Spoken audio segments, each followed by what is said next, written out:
Assalamualaikum warahmatullahi wabarakatuh. Teman-teman semua, kembali lagi di channel YouTube aku, si Papa Dila.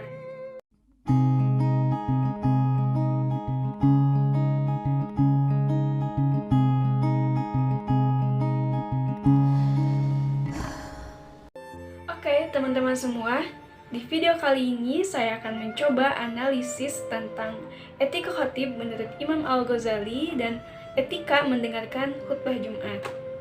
Nih, dari beberapa pertanyaan yang akan saya analisis, yaitu sebagai berikut.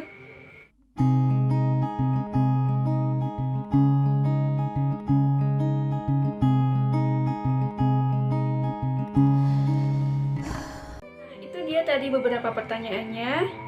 Selamat menyimak. Apakah esensi etika khatib menurut Imam Al-Ghazali? Imam Al-Ghazali dalam risalahnya yang berjudul Al-Adab Fiddin dalam Majmu'ah Rosailul Imam Al-Ghazali Kairo Al-Maktabah atau Fiqhiyah halaman 437,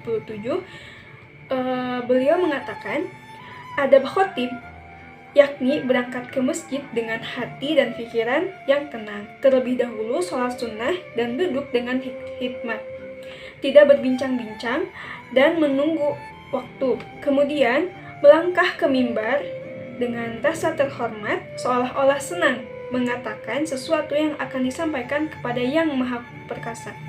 Kemudian naik dan berdiri di tangga dengan khusyuk sambil berzikir, berputar untuk melayangkan pandangan kepada para pendengarnya dengan penuh konsentrasi, kemudian menyampaikan salam kepada pendengar agar mereka mendengarkan.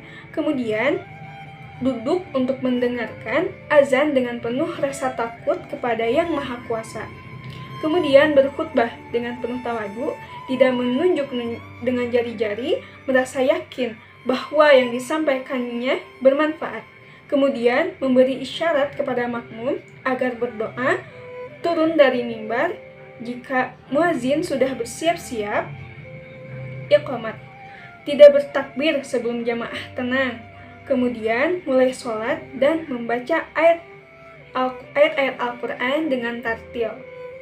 Apa saja unsur-unsur utama etika dalam proses kegiatan khitobah yang harus dimiliki seorang khatib dan jamaah?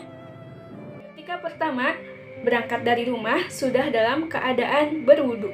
Etika kedua, berangkatlah lebih awal dan sebelum duduk lakukanlah sholat sunnah tahiyatul masjid. Etika ketiga, menjawab salam dari khatib.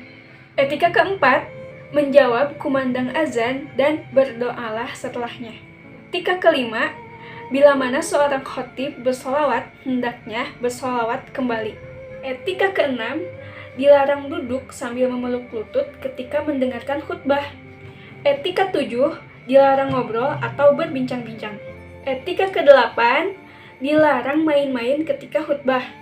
Etika kesembilan, bila mana mendengar para jamaah gaduh, tegurlah dengan isyarat atau kode. Etika ke-10, tidak perlu membalas salam atau menjawab salam dan tidak perlu menjawab ketika ada jamaah yang bersin. Etika ke-11, bila mana datang terlambat, maka lakukanlah sholat tahiyatul masjid. Etika ke-13, berniatlah untuk aktualisasi pesan khatib. Etika yang terakhir atau etika yang ke-13 yaitu hendaknya mengamini bila mana seorang khatib sedang berdoa. Bagaimana urgensi etika dalam keseluruhan proses kegiatan khitobah? Mengapa etika dalam berkhutbah sholat Jumat itu penting? Nih, kita bisa lihat dari dalil asar, sahabat dan tabi'in mengenai pentingnya khutbah.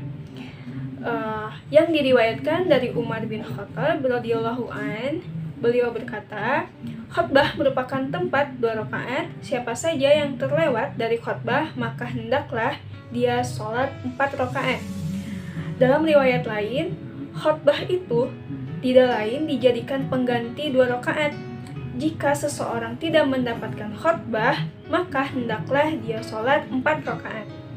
Nah, dari dalil asar tersebut menunjukkan bahwa 2 khutbah merupakan pengganti dari 2 rakaat sholat zuhur. Oleh karena itu, keduanya adalah perkara wajib karena merupakan bagian dari sholat, begitu pula hukum penggantinya. Nah, disinilah kita bisa tahu bahwa khotbah itu adalah perkara wajib. Semestinya sholat wajib. Maka dari itu penting untuk dijalankan dalam sholat Jumat. Nah, penting pula kita memperhatikan etikanya. Nih, supaya apa? Supaya meningkatkan kekhusyuan kita dalam ibadah wajib. Nah, itulah teman-teman penjelasan singkat dari saya. Terima kasih yang telah menonton video ini hingga selesai.